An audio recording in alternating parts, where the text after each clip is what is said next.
So good afternoon. My name is Dr. Alma Nenshi, and for those of you who know me, I am a chiropractor in Calgary, and I've been practicing for more than 20 years. I am very interested in this topic of thriving to live life with vitality and energy and doing everything we can to age gracefully. And so I hope that the information we provide in this webinar is going to be very meaningful and valuable to all of you, that it will add to your toolkit or be things in your toolkit that you can use to try and help to reduce stress and promote longevity in your life. So I wanted to go over before we continue here on the webinar. I wanted to tell you that when I was making up this presentation, I had about 45 tips that I wanted to share. And now in any 30 to 45 minute class, it's hard to go through all of those suggestions in an appropriate manner by just reading the list out. So I decided what I'm going to do is I'm going to divide this seminar into two parts. And the first part is going to be today, where we'll cover about 21 tips. And then we will continue next week for the second part of the seminar. So that's when we'll go into the second half of the tips that I have put together for this presentation. I think it's important because we can only learn so much within a short period of time. So sometimes having longer presentations, it's harder to retain all the information. So having it taught in short bursts actually is beneficial for you. And it gives you a chance over this next week to actually practice some of the things that I'm going to share with you today. And then hopefully that will bring you some feedback into how you can integrate these things in your life. And if you do have any challenges, you can bring those questions to the table when we reconvene next week and be able to discuss some of the challenges you may have, and maybe we can have a group sharing where people can share some of their techniques and methods that have been successful for them. So I think that it's important that when we embark this journey together, we are a tribe. We are working together. We're helping each other to be the best people that we can. And you know, sharing your experiences is really critical with that. So I hope all of you on the webinar today will feel that they can share with other people. So remember, the main goal here for our presentation is to embrace what is possible, right? How can you learn skills that you can practice, that you can integrate on even a daily basis, and how can these enhance your life? What are some of the things that you need to do to help create habits, new positive habits in your life, to make things more second nature, to replace the bad habits or the less favorable habits that you have in your life with better ones? And I want to help you create this emotional toolkit. I really want to help you use the things that we learn here today immediately. And again, the whole goal here is to enhance your well-being. So let's first talk about setting goals. You know, setting goals should be about replacing bad habits with good ones. So don't get discouraged if you fall off the wagon, you try something and it doesn't work and you kind of feel disheartened. Instead, learn how to anticipate falling short of your goals and make it so that you have a proactive plan to get back in the saddle and start and try again. Every step that you take forward is a step of progress. So don't be disheartened if you don't accomplish everything that you want. Accomplishing something is still an accomplishment. So we need to acknowledge and celebrate every small victory we have on this journey. So there is a term, I don't know if you are familiar with SMART goals, S-M-A-R-T. That's an acronym that was coined in the journal Management Review in 1981 for businesses. And it basically means specific, measurable, achievable, relevant, and time-bound.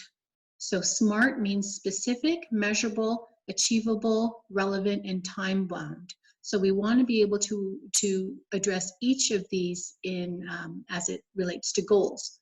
So when you're looking at specific goals, you have to be really crystal clear on what it is that you want to achieve. Is your goal really important to you? Is it something that you're stating very vaguely, like I just want to lose some weight? Or is it a goal where you want to be a little bit more specific? You know, I'm going to lose 5 pounds in the next 2 months, and I have an image of myself of how I was when I was 5 pounds lighter, so I can put that picture up. I can imagine how it feels. I can remember different things about when I was 5 pounds lighter, and I want to make that an actual real experience that I can go to in my mind and imagine in order to make this goal real. Just saying that I want to lose weight sometimes is too general. We have to be as specific as we can. The other thing that we need to look at is M for measurable. And measurable, it may seem obvious, you know, if you want to lose weight, you can say, okay, I want to lose 5 pounds, so I could weigh myself on a scale and I know I've lost 5 pounds. But there's some things that aren't really measurable. So in cases like if you want to, you know, break a habit, like biting your nails, for example, you might want to take a picture of your nails. And then over time, you can track your progress and see how your nails are growing back. So there's a way to journal things. There's ways to take pictures. There's ways to make notes on your phones or using different apps to help you track your behaviors. And all of these will reinforce your progress no matter what your goal is. The A in SMART means achievable. So it doesn't mean you can't have big, lofty goals. Big, lofty goals are great, but you can't really take a giant leap from the bottom step to the top step in a stairwell with just one giant leap. It's important to kind of break it into pieces so that you can achieve smaller goals, all leading to this bigger, lofty goal that you have in your mind. And sometimes when you have a goal that's too lofty or too big, and you don't achieve it, it can cause you to feel frustrated. It can impact your relationships with your family and your friends, and you can perseverate over it. It can take over your life. So we never want to be in that situation where the goal is not assisting us to feel better, that we are actually handicapped to that goal. We want to make sure that the things that we choose to achieve, we have a reason for it and why they are important, and to make the steps realistic. You know, if someone in their 30s wants to save for retirement within 5 years, that's kind of hard to do. But if you are in your 30s and you want to save $100 a month, that's a little bit more realistic. Now, if $100 is too little, you can change that. You can make it $200 or $300. It doesn't matter. You just need to make it challenging enough that you can achieve it so that it propels you towards this bigger goal that you have. The R in SMART stands for relevant. So does the goal really matter to you?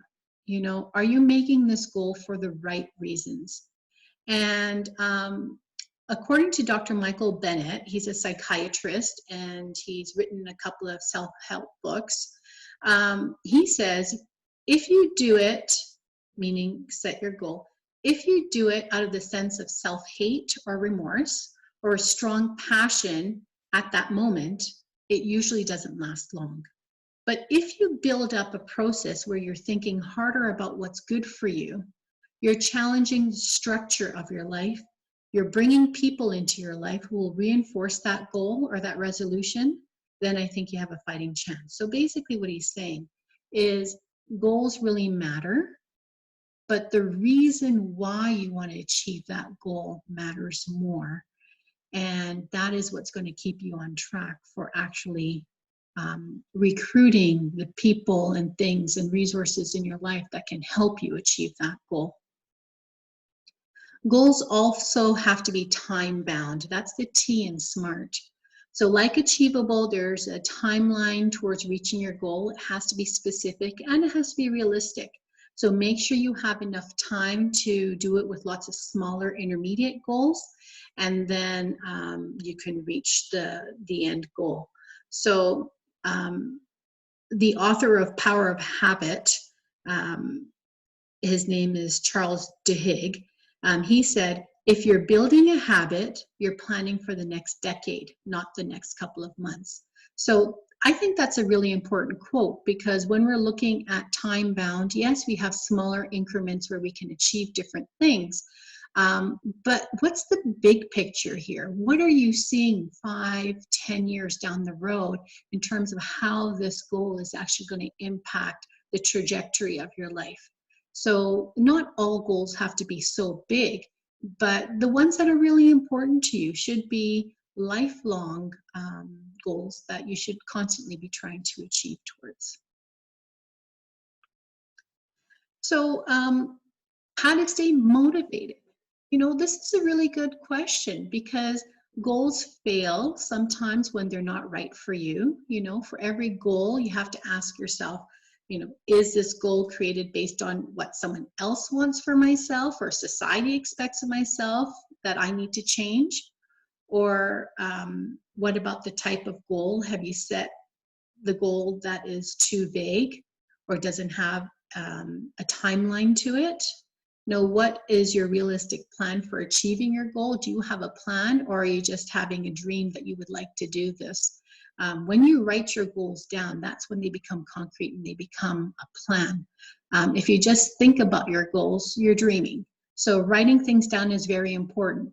And do you also have a plan for setbacks? What are you going to do if something doesn't go your way? Do you have a plan B or a plan C that you can resort to try and help propel you towards the same direction?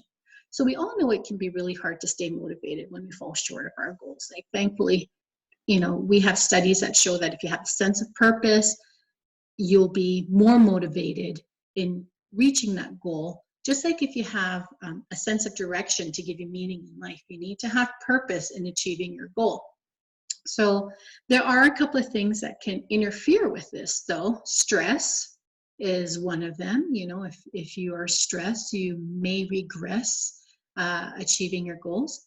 And also, if you are not making the changes you want, you might be struggling with the intent or the reason why you have that goal in the first place. So your chances of being successful is much better if you have a deeper sense of purpose for why you want the goal and what you want to achieve. Okay, so first we have to tackle your stress and your energy levels, and we have to focus on getting you in the best shape possible so that you can achieve these goals. So why am I spending so much time on goals? You know, it's really important because in anything, whenever you want to change anything in your life, you have to have direction. And that's why I'm spending so much time on goals. There's a very interesting study of successful women that said that successful women tend to fail more than succeed in life. And, you know, that's a little disheartening, but, you know, struggle is the meaning of life. You know, you have to go and you have to work. And while we want to be successful in everything we do, realistically, you'll probably fail more than you'll succeed. So what you need is a plan for how you address this failure. So people who put happiness up on a high, unattainable pedestal, you need to change that and being able to refocus and change your perspective and living a happy life, living the life you want, rather than doing things for a life in the future that you want. The present is a gift. The present is a gift. And so living life is healthier than just trying to achieve goals all the time and watching life just pass you by. Because time will always pass, but are you going to be cognizant and present of everything that's happening in your life as it happens? And it's the art of living that is valuable and that gives people happiness. So your emotions have a purpose, right? Pay attention to them. learn what they're telling you about yourself. You know, you can't always change things that are happening to you, but you can always change your perspective on how you're going to respond or how you're going to let that energy affect you. So you can't change what's coming towards you, but you can certainly change how you're going to receive that energy or receive that message. So there are 5 tips of trying to be resilient and determined in achieving your goal and being resilient. So number 1, you got to cultivate optimism. You know, if there's a setback, look at it as being temporary. The cup is half full, not half empty. If someone says to you, or something happens and someone doesn't call you, you don't say he or she will never call me again. Rather, you might say, okay, let's step back, look at the situation, what exactly happened. Well, he or she didn't call me today. That's it. They just didn't call. You don't have to kind of put that extra emotion saying, well, they're never going to call me again.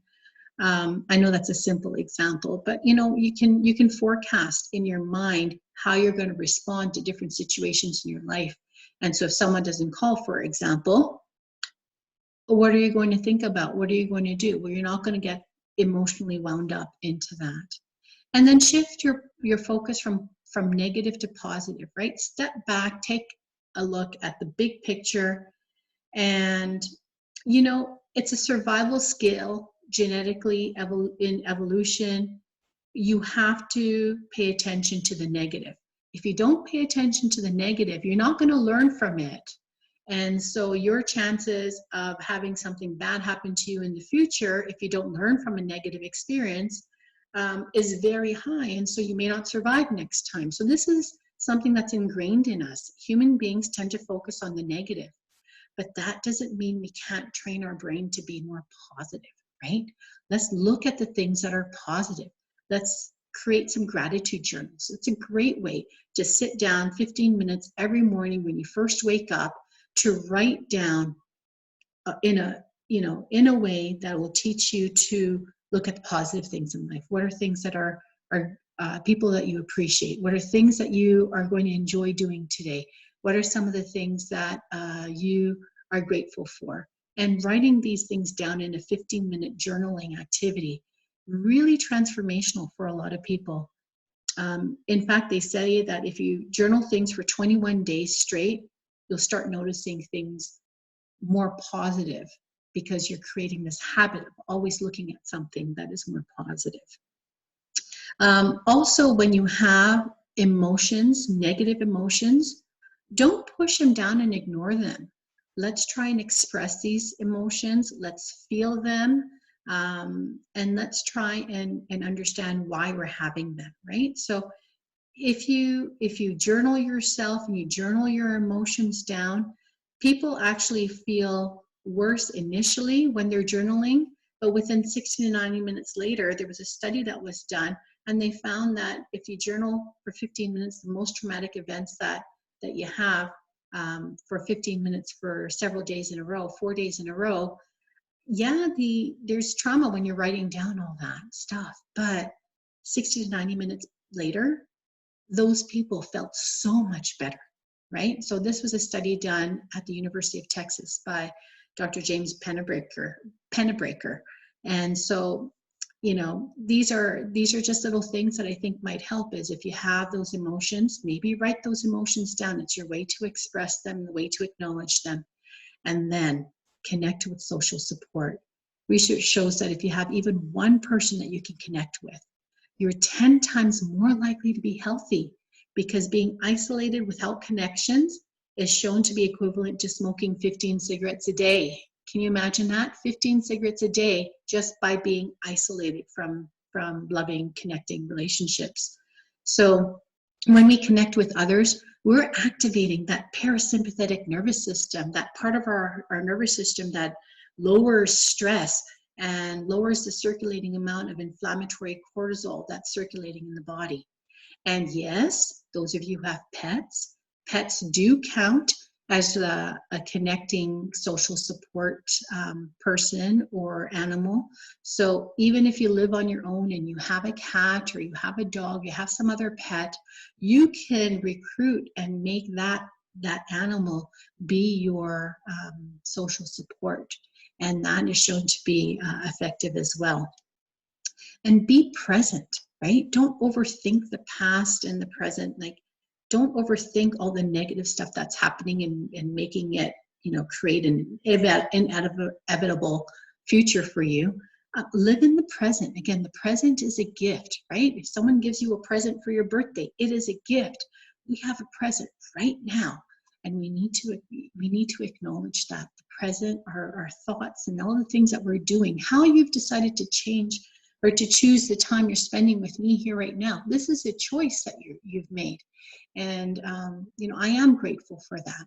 It's important to really embrace what is really valuable in our life, and living in the present, being consciously aware of everything that we're doing is so important, and I can't stress that enough.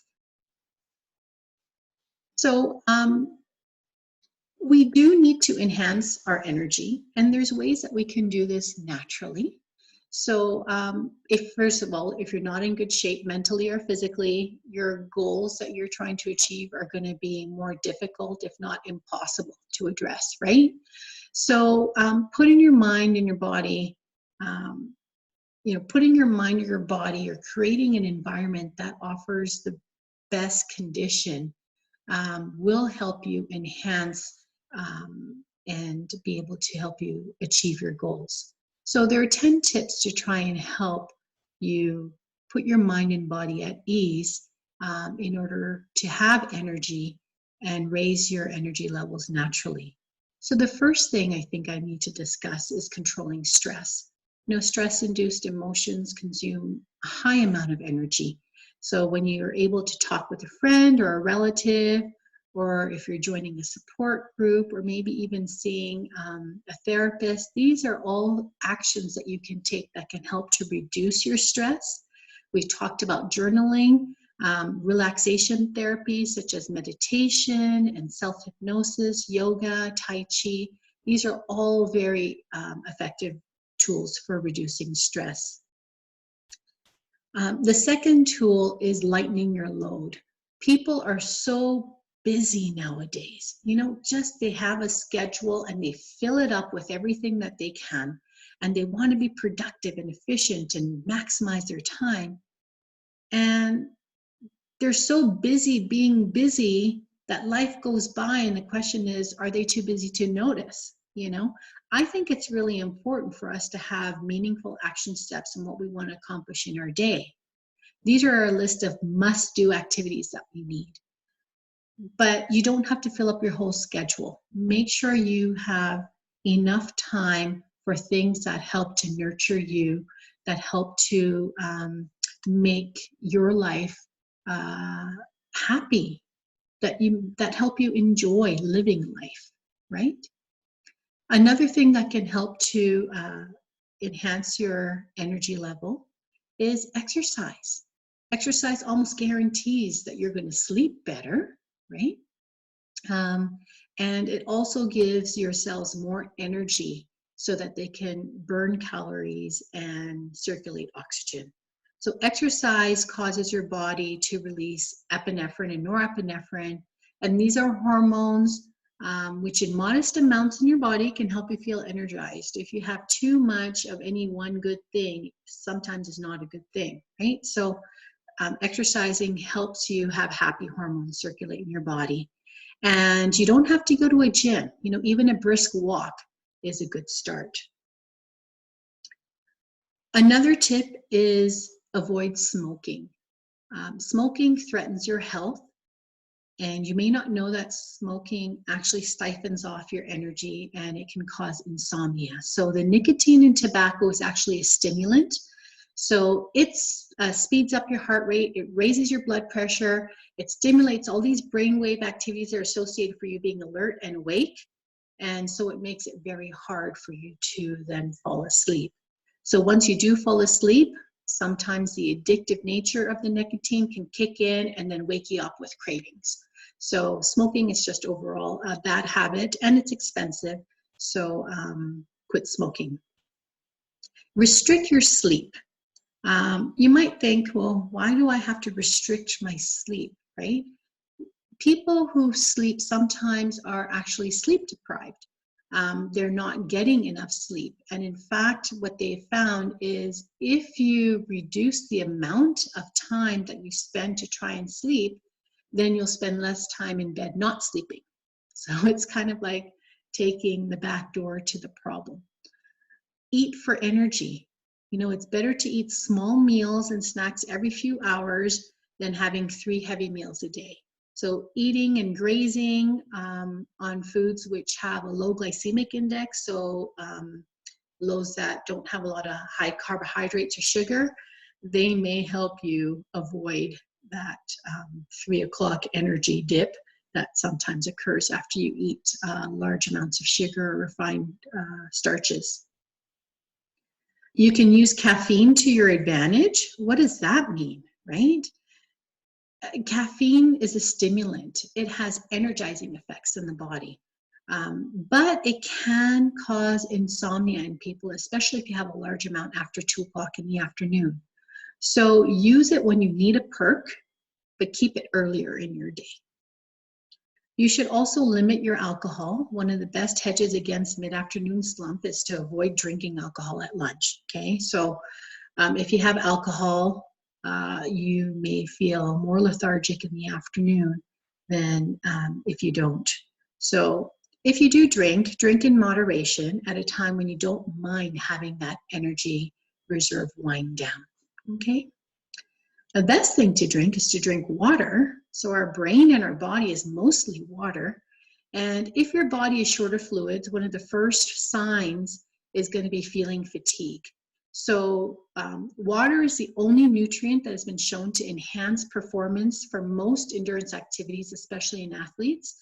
It's even better than some of those energy drinks. So how much water should you drink in a day? They say half of your body weight in ounces.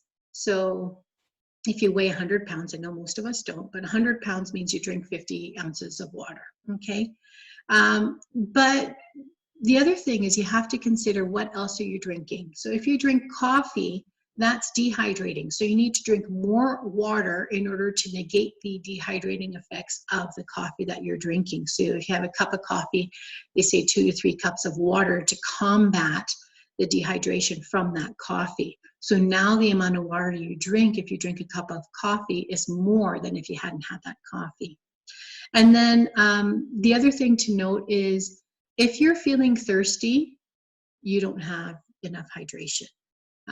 Most people will not feel thirsty until a significant amount of water has been lost. So you want to drink half your body weight in ounces or however much you need in order to make sure you never get thirsty, whichever amount is more. And of course, looking at the other beverages you're drinking and making sure that you're hydrated if you're having something that's dehydrating. The other thing that I think is important is to practice mindfulness. So you want to spend at least 10 minutes a day meditating. We want to improve both your emotional and your physical well-being, and this can be or is one of the really positive effects of meditation. So those of you who can do more than 10 minutes, that's even better. You should meditate at times when the chances of you being distracted is at a minimum.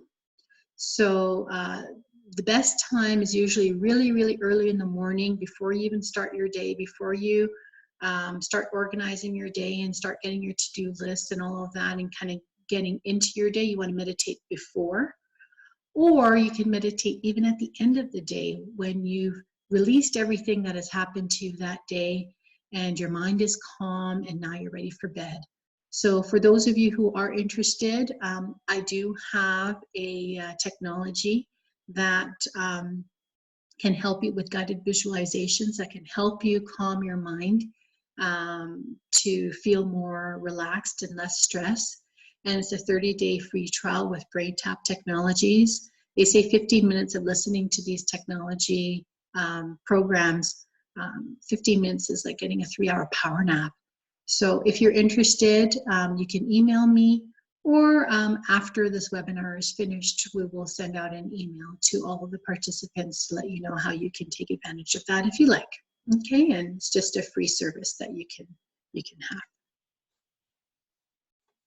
So the Harvard study of adult development is one of the longest running studies on happiness. And there's a lot of good data collected over this 80-year study on how to thrive and how to be happy. They focused on 6 factors that predicted healthy aging. And this was physical activity, the absence of alcohol abuse and smoking, having mature mechanisms to cope with life's ups and downs, and enjoying both healthy weight and a stable marriage. So they found that, this is really interesting, that the role of genetics proved less important to longevity than the level of satisfaction with relationships in midlife. So the best predictor of healthy aging is how good your relationships are. And it's pretty amazing what they found. They said that people who had challenges in their 20s or 25, at age 25, they turned out to be great people in their 80s. And on the other hand, people who had a lot of alcoholism and depression and things like that, they, could turn their lives around, right? So there were 724 men in this study, and they were all teenagers in 1938. And there are about 60 men left in their 90s in this study. So what they do is they're collecting information, health information, every 2 years with questionnaires, and measuring their lives in terms of their mental and emotional wellness. And they've also interviewed family members as well. So they have a lot of information, a lot of data that helps to understand what behaviors and traits were linked with increased levels of happiness for the entire group. So here they say the researchers have studied the participants' health trajectories and their broader lives, including their triumphs and failures in careers and marriage. And the findings have produced startling lessons, not only just for the researchers. They found that, according to the director of this Harvard study, the surprising finding is that our relationships and how happy we are in our relationships has a powerful influence on our health.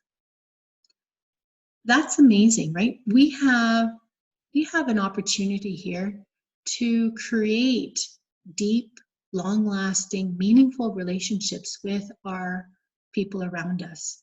So taking care of your body is important, but taking care of your relationships is actually more important when it comes to longevity and happiness and healthy aging.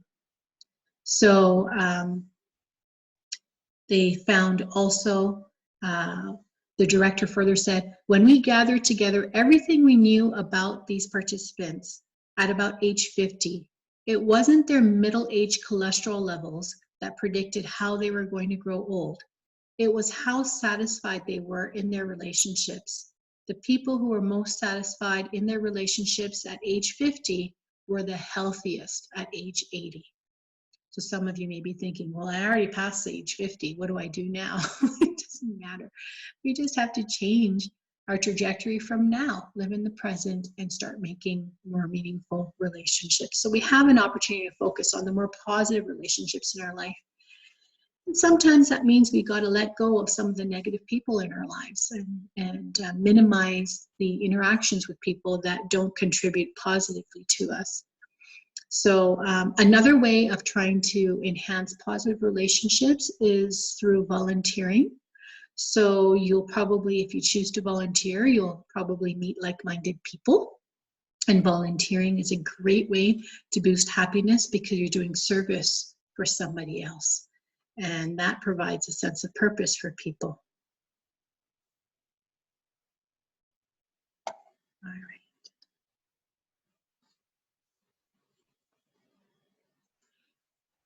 How are we doing, guys? I see that we have just about the same number of people still logged on. Did anyone want to send me a little comment as to, is this a good webinar? Is this what you're looking for? Are these some of the things that you were hoping to learn from in this webinar? And you can just put it in the chat box if you have any feedback. So let's talk a little bit about nurturing your relationships. Humans are social creatures, right? So our attachment to others is core to who we are as human beings. So we're biologically hardwired to attach to one another, okay? So how you nurture your personal relationships will depend on you. So, you know, are you going to try and create a weekly meeting with them? Are you going to have lunch with them once a week? Or are you going to join a club or a sports team? What are some of the days, maybe on the weekend, you may want to take one day out of the weekend and just make it a family day? You decide what you want to do to try and enhance. But it's important to have some way of carving out special time in your life to prioritize having healthy relationships. I think that is really, really important. And these relationships are not just important because we're nurturing happiness in the present, which is what life is all about. They are also important because they reduce stress in our lives. And we know that stress impacts how we age. And we want every advantage on our side when we're aging, and we want to be healthy as we age. So having these relationships are so, so important. Oops. Okay. See a hand come up here. So if you can type in the questions into the webinar chat, or if you can hold on to your questions, I'll be happy to have you come online and ask your questions at the end of the seminar after we've gone through just a few more slides. Okay? All right.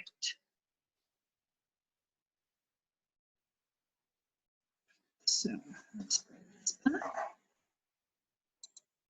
Thank you for your feedback. I'm really grateful that the things that we're talking about are helping you. So that's really great. I want to give you as many suggestions as I can. And so hopefully some of these things will help you prioritize some of the more important things to keep you more energized and to help you age gracefully. So, I mean, we've talked about stress a lot in our presentation so far. Stress is something that impacts every aspect of our life.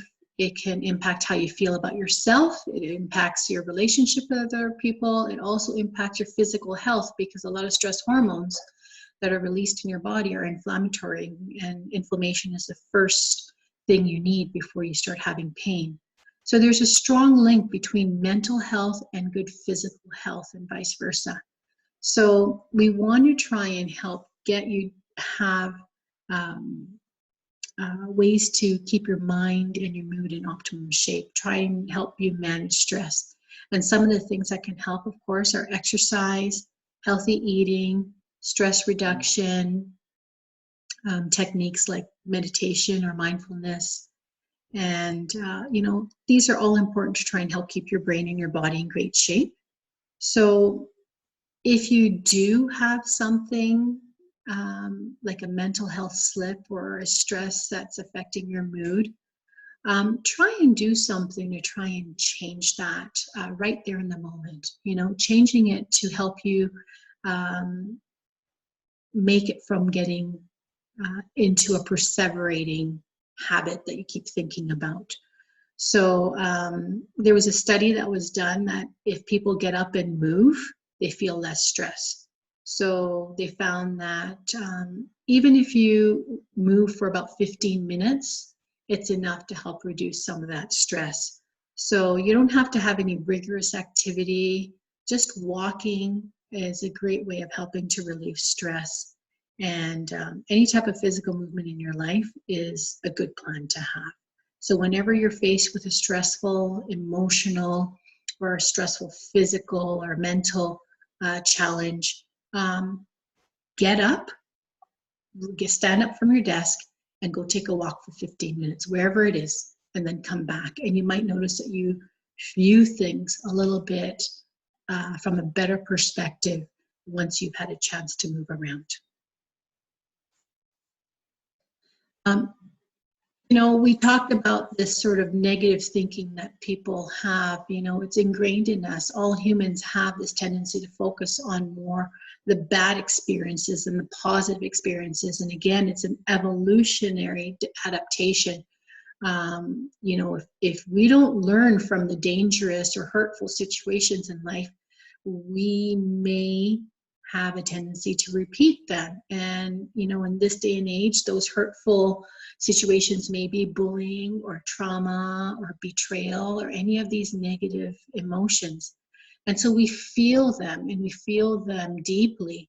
And that's because we, as humans, have a tendency to focus on this. But just because you have this natural tendency doesn't mean that you can't train your brain to switch and to flip that so that you can conquer your negativity. So I've got 3 tips to help you do that. Number 1, first of all, don't try and stop your negative thoughts, okay? So telling yourself, I have to stop thinking about this. You know, I got to stop thinking about that pink elephant that's flying in the sky. Well, what do? You start thinking about that pink elephant. You can't stop imagining it, right? So what you want to do is acknowledge it, understand what you're feeling, think about it. But when you acknowledge it, try and acknowledge it from as neutral a stance as possible, okay? So let's say you're stressed about money, or you're obsessing about problems at work, whatever it is, allow yourself to acknowledge it. And then number 2, pretend you are consoling a friend and trying to help them fix this problem. So if you're going to tell your friend, okay, I know you're obsessing about problems at work, what are some of the things you would say to that person? And now start treating yourself like your friend. Start thinking about how you would advise your friend, about how they could get over this and not get down on themselves, right? Try and apply that advice to yourself. And then challenge those negative thoughts. Okay, Socratic questioning is a process of challenging and changing your irrational thoughts. So basically, it can reduce depression symptoms. The goal is to get you from a negative mindset into something that is neutral. So for example, you can say, I'm a failure, right? Well, instead of saying that, you can say, I've had a lot of success in my career, right? You're kind of focusing away from the failure, flipping it, and thinking about some of the things that are truthful about what has happened to you in your life and in your career. So it could be, instead of I'm a failure, yeah, I've had a setback. It doesn't reflect on me. I can learn from what the setback is. I can figure things out, make it better. I have had much success in my career before. Why not focus on that, right? So again, the way to look at this is don't try and stop those negative thoughts. Think about it, realize what you're saying, flip the thought, and trying to console yourself like you would a friend to help you apply positive advice on how to deal with it, and then change your negative thoughts into a positive thought that doesn't negate the other thought, but just helps you frame it from a different perspective. So other studies show that, and I know we've been going on for a long time, I didn't realize that maybe I should have had a 3-part presentation here, but I'll just keep going. So other studies show that our own happiness is linked with happiness of others. So spend time with happy people, you know. To measure happiness, there's a Framingham study that was done to ask people how often they experienced certain feelings during the previous week. So they asked, how often did you feel, I felt hopeful about the future. I was happy. I enjoyed life. I felt that I was just as good as other people. And the structure of this study allowed the researchers to track changes in happiness over time by asking these participants to identify, their relatives and close friends so that they were able to get a complete picture of this participant's social networks, right? And so after analyzing the data, the Yale researchers, they had a couple of conclusions about happiness. Number one, people's happiness depends on the happiness of others with whom they're connected. So if you're hanging around happy people, you tend to be happy as well. The second thing that they notice is social networks have clusters of happy and unhappy people. So if you're hanging out with happy people, most of the people you're hanging out with will be happy because that's a cluster of happy people. You have clusters of happy people in your environment, and you also have clusters of unhappy people in your environment. So a person's happiness extends 3 degrees of separation. So this means that your happiness can influence or be influenced by your friends, their friends, and the friends of their friends who are your friends, right? So there are 3 degrees of separation for someone's happiness. And people who are surrounded by many happy people are most likely to become happy in the future. And each additional happy friend increases your chance of happiness by 9%. And geography matters because our happiness increases when we live close to the people and friends that are also happy in our lives. So I thought that was an interesting study, and it was by Yale researchers. And then there was also, many of us have pets, there was also studies shown that pets also make us happy, and they found that pet owners were happier, healthier, and better adjusted than non-owners were. And in fact, pet owners say they received they received as much support from their pets as they did their family members. So people who were emotionally closer to their pets also tended to have deeper ties to other human beings in their lives. So really, really, really important. If you have a pet, they're just adding to your happiness, and that's a no-brainer. We all know that. You can be happy alone. Sometimes people think that marriage is a source of happiness, and while that's great, it doesn't mean that if you're not married, you won't be happy. So they did a study in Germany for 24,000 people over 15 years, and the researchers found that getting married only triggered a small bump of happiness. So it's measured as 1/10 of a point on an 11-point scale, so it's very little. And there are a lot of variations between individuals, but some are more happier after marriage, and sadly some are less happier after getting married. So the bottom line is, if you are already happy as a happy person, you probably won't gain very much more extra happiness from marriage, probably because you already had a rich social network to begin with. And the extra companionship of having a spouse, while it's nice, doesn't really make a huge impact on your overall sense of happiness. And if you lacked a strong social network, you will likely be happier when you got married, right? Because, if you had a limited social network and you didn't have a lot of relationships, and then you get married, you're increasing your social network, so you can get happier. And at the same time, a married person with limited social networks, they will suffer more after a divorce or a death of a spouse compared to someone who had good social networks when they were married. And your individual personality tends to influence your overall happiness, whether you're married or not. Happier people are more likely to get married because they like to hang out with other people. And while marriage triggers a short burst of happiness, after 2 years, that kind of fizzles out, and people are pretty much the same level of happiness as they were before they got married. So the lesson is improving all of your social connections and relationships is good for overall happiness. But if you're not married or don't have a happy marriage, you can still improve your happiness by nurturing those friendships and social connections.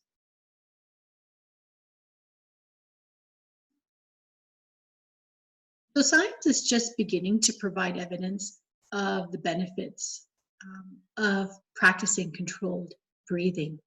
And studies have found, for example, that breathing practices can help reduce symptoms associated with anxiety, insomnia, post-traumatic stress disorder, depression, and attention deficit disorder. So for centuries, yogis have been using breath control to promote concentration and improve vitality. So to make a long story short, breathing works. So I'd like to take a minute right now. I've been sitting for a little bit of time. I'd like to try and practice breathing. So 2/3 of your oxygen is absorbed in the lower part of your lungs. So you have to breathe from your abdomen. That's where most of your gas exchange occurs. That's where you get most of the oxygen absorbed into your body. So we want to breathe with a 1:1 to 2 ratio. So you inhale for 1, hold for 1, and then exhale twice as long as you inhale. So it's 1:1 to 2. Okay, so let's all sit tall. So we don't want any poor posture to restrict the expansion of the lower parts of our lungs. Okay, so everybody can sit nice and tall. And let's try a 2-second breath. So it's going to be 2, 2, and 4. You're going to take a 2-second breath in. You're going to hold for 2 seconds, and then you're going to take 4-second breath out. You're going to breathe in through your nose, and you're going to breathe out through your mouth. Okay, ready? Here we go. Take a 2-second breath in. Hold for 2 seconds, and breathe out through your mouth.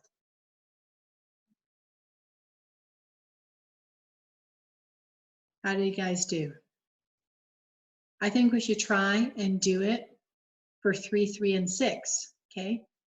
Sit tall, 3-second breath in, hold for 3 seconds, and breathe out for 6.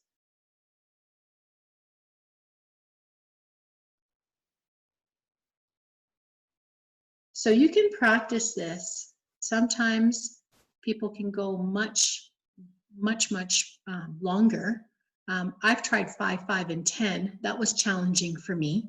But you can train the breathing, right? And as long as you sit nice and tall so that you're allowing the lower part of your abdomen to expand as you breathe from your tummy type thing, then you'll feel more benefit.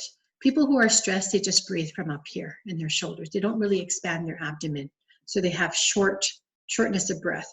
What you want to do is try and increase the amount of volume that your lungs inflate, the volume of air that your lungs inflate, so that you can get the most amount of oxygen circulating into your blood. Okay? So here's a tip. Rewrite your story. You know, when you write about yourself or your personal experiences, it can help change your behavior and can improve happiness. So there's some research that suggests that if you write in a personal journal for 15 minutes a day, it can boost your overall happiness and well-being, in part because it allows us to express our emotions and be mindful of our circumstances, but it can also help us resolve inner conflicts or the problems that we've been facing. So writing things down helps bring clarity to that challenge that we might be facing. So we all have a personal narrative that shapes our view of the world, right? How we talk to ourselves is very critical. That inner voice is the voice that we listen to all the time.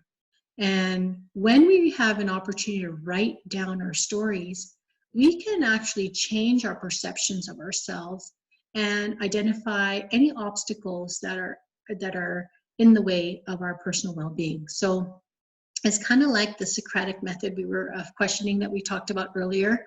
So here's a writing exercise, right? So here's what you do. Number 1, you write a brief story about one of your struggles, okay? So let's say you're having a struggle or a problem with money.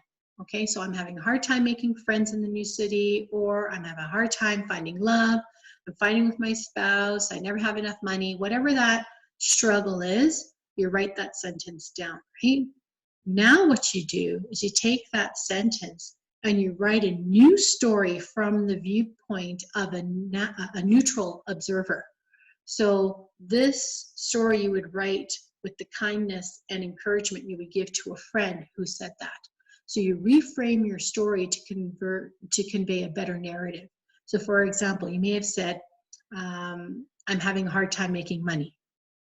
Your reframed narrative might be, money is a challenge, but you can take the steps to get yourself into better financial state. If you're saying that I'm fighting with my spouse, you can reframe that and say, couples argue. Here's what your situation looks like to a neutral observer, right? I'm having a hard time finding love, or I'm never going to find love. But don't focus on finding love. Focus on meeting new people and having fun. The rest will just follow, How would you console a friend who would be complaining with one of these statements? So reframing and writing your story with a better narrative is quite healing and can also change that self-talk, any type of negative self-talk that you might be having. And numerous studies show that writing and rewriting your story can move you out of your negative mindset and into a more positive view of life, because it gets people to come to terms with who they are and where they want to go. Okay, who are you? What do you want? And you write it down. And when you write it down, it becomes a goal. It becomes something that you strive for. Okay. So optimism is part genetic and part learned. Even if you're born into a family where people are really, really negative, you can still be positive. So, an optimistic person might start to look at things and say, okay, well, there are certain things that are challenging for me, but let's rethink things and find out what makes me happy and do those things. So optimism is definitely something that can help improve your energy. And optimism, like pessimism, can be infectious. So if you hang out with optimistic people, you'll probably be optimistic as well. I've got a bunch of things that I want to still talk about in this seminar, but I can see that we've gone for about an hour. So I think what I'm going to do is I'm going to stop at this point. I'm just going to go into just a little bit about where we're going to be for next week. Next week, we're going to be talking about, a little bit more about food, diet, hydration, which we already did, and some of the other tips that can help you with your longevity, having healthy aging, and having more energy, and just feeling more vital. So, I really want to thank you for taking as much time as you have today to be part of this experience in this webinar. You could have chosen to be anywhere today, and the fact that you've decided to be here with me, I'm really grateful for that. I love sharing with people who are eager to change their lives and to take bits and pieces of information that apply to them and make their lives better for it. And I can see from the names of the people who've attended, this group is really just amazing. And I want you to know that if you have any questions or anything, you can feel free to email me at askus@calgarywellness.com. That's ASKUS@calgarywellness.com. And we'll cover more material in the second part. And, if you know someone who would like to be part of this experience, just share it with them. Teach them what you've learned today. I'll be loading up this recording on YouTube, so if they're interested, they can watch it for themselves. And then join in next week for part 2. Okay, so know that I'm always here to support you. I'm only a phone call away if you need me. So, please don't hesitate. And this is just a list of our upcoming webinars. We have the part 2 for next week. And we have nerve flossing exercises for carpal tunnel the week after on May 13th. May 20th, we have tension headaches presentation, a webinar about that. And then the last Wednesday in May, we're going to be talking about sciatica and all the things that we know that are facts and fiction about it. And then, of course, I don't want to end this webinar without going through some of our research. There's a lot of information that was used to make up this presentation. And so I know it's only probably about 40% that we've gone through. I will streamline things next week and probably reduce how much I'm saying to kind of only focus on the more specific tips. But there's so much to share about each of these slides. I feel like by not telling you everything there is about that, I feel like I'm holding back. So forgive me if you thought the presentation was long, but I don't want to hold back anything that I think might benefit some of you. So these are some of the references, and I would be happy if you're interested in this, I can forward you these, or if you just go on the YouTube presentation that's going to be uploaded, you'll have a chance to take pictures of these and be able to follow through on each of these references. A great one was the Harvard study on the slide about how to live a happy life. That's an 80-year study. And there's stuff about the female brain and the male brain. They work differently. And then there's stuff on diet that we'll be covering next week. So we're done. Thank you so much for taking the time to be here. And if you have any questions, please type them in the chat or in the question box, and we'll get right to them. So thank you so much. I appreciate each one of you being on the webinar. And if there's anything that you'd like to share, love for you to have that opportunity now. So thanks so much.